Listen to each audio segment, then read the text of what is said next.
Hey everybody, Mike Miller with the Herald Times, columnist Jeremy Price. It's the college basketball offseason, at least in Indiana's case, coming off the Sweet 16 loss to North Carolina. A lot of decisions to be made over the next few days and weeks, both looking at the NBA draft, recruiting options, and where the Hoosiers go from here. As far as the roster, you can look at Thomas Bryant, you can look at Troy Williams as two guys who will very likely look very closely at their NBA draft potential coming up here. Really, I don't see any reason why they wouldn't declare and at least take a look at what kind of feedback they can get at the NBA draft combine. There are new rules this year which allow guys to declare for the draft. They can go to the combine, they can work out for an NBA team, and then they have 10 days to decide whether they want to come back. For those two, it seems like it would be a pretty safe bet to go ahead and do that. Yeah, definitely. If you've spent any time watching ESPN the bottom line go across the screen here lately, you'll see a lot of so-and-so declares for the NBA draft, so-and-so declares for the NBA draft. But that doesn't mean what it's meant in the past because of the new rules.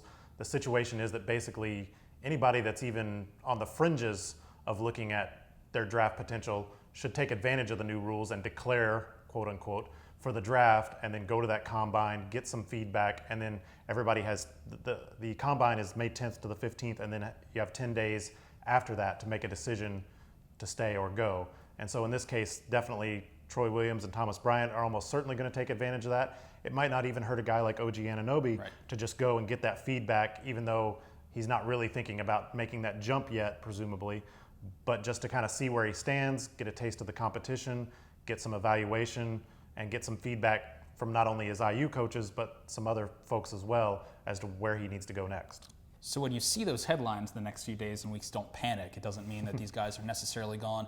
It means they're just kind of evaluating what's on the horizon, what the potential is for them to either go this year or next year, although this is a very received as a weak draft class, so you could potentially see at least one guy go moving forward. But should these guys come back, especially in Thomas Bryant's case, we're looking at a very balanced next year's team for Indiana, both with the recruiting angle and potentially what may come over the summer. There's, I think certainly with what Indiana was able to do with Max Bielfeldt this year, they'll be able to sell themselves as a program where they can take in another graduate transfer, potentially a junior college recruit, and really sell them on the quick development arc too. Yeah, definitely. Indiana's going to be in that position, and obviously we'll get a better feel on what Indiana has available or what it doesn't have available over the coming weeks. But with Thomas Bryant is sort of, to go back to that just real briefly, is he's in sort of a unique situation because I think right now the prevailing opinion is maybe late first round, early second round. But again, this new process gives him a chance where he could play his way up or play his way back, whichever way that decides to go.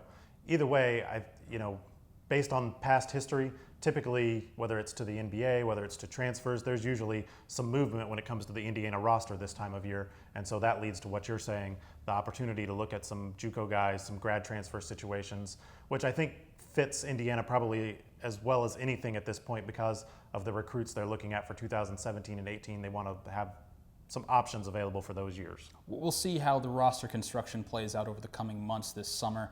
Obviously, when you get to October, November, and you have a better idea of the scope of the roster, we definitely do see perhaps a bit more balance than even this year. I mean, at times down the stretch this year, Indiana was playing with 2 scholarship guards. They're going to go to potentially 6 next season.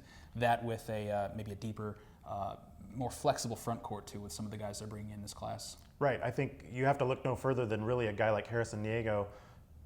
This year, when Robert Johnson was hurt, he was basically the 3rd guard. When Robert Johnson was healthy, he was maybe the 4th guard.